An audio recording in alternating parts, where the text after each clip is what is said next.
নমস্কার বন্ধুরা, কেমন আছো সবাই? আমার চ্যানেলে সবাইকে স্বাগত জানাই। আজ আমি তোমাদের তেজপাতা সম্বন্ধে, দেখো তেজপাতা তো যে কোনো খাবার তৈরি করার জন্য ব্যবহার করা হয়। খাবারের স্বাদ আনার জন্য এর ব্যবহার অপরিহার্য। তাই তেজপাতা গুণাগুণ নিয়ে একটু আলোচনা করতে এলাম। এটা তো ফোড়নে ভীষণই কাজে লাগে, আমরা সবাই জানি।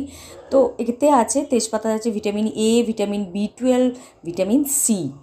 আর এটা গরম জলে যদি ভিজিয়ে ঠান্ডা করে একটু চুলে স্ক্যাল্পে লাগানো যায়, ভীষণ ভালো ফল পাওয়া যাবে। তাতে চুল পড়া বন্ধ হবে, চুলের খুশকি দূর হবে, স্ক্যাল্পে ভীষণ ভালো কাজ করে। আর পেটও ভীষণ ঠান্ডা হয় যদি এটা গরম জলে ফুটিয়ে এই তেজপাতার জল ঠান্ডা করে খাওয়া যায়। তো তাতে ভীষণই ভালো ফল পাওয়া যায়। সর্দি কাশিতে ভীষণ ভালো উপকারে লাগে এই তেজপাতা। আর স্কিনের পক্ষে, স্কিনে যদি ব্রণ হয় নানা রকমভাবে, এটা চায়ের মতন করে যদি লিকার করে খাওয়া যায় তেজপাতা জলে ফুটিয়ে, তাতেও ভীষণভাবে স্কিনের পক্ষে ইন্টারনাল ভীষণভাবে ভালো উপকারে লাগে এই তেজপাতার জল। তো আমাদের বাইরেও এটা খুব ভালোভাবে কাজ করে। তো চলো বন্ধুরা, আগে আরও একটু কথা তোমাদের সাথে আলোচনা করে নিই।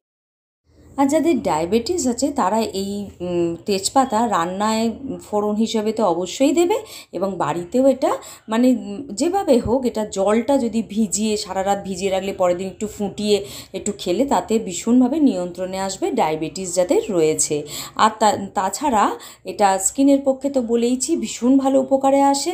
আর রান্নায় অবশ্যই করে আগেকার দিনে ভীষণভাবে তেজপাতা ব্যবহার হতো, এখন তো অতটা হয় না।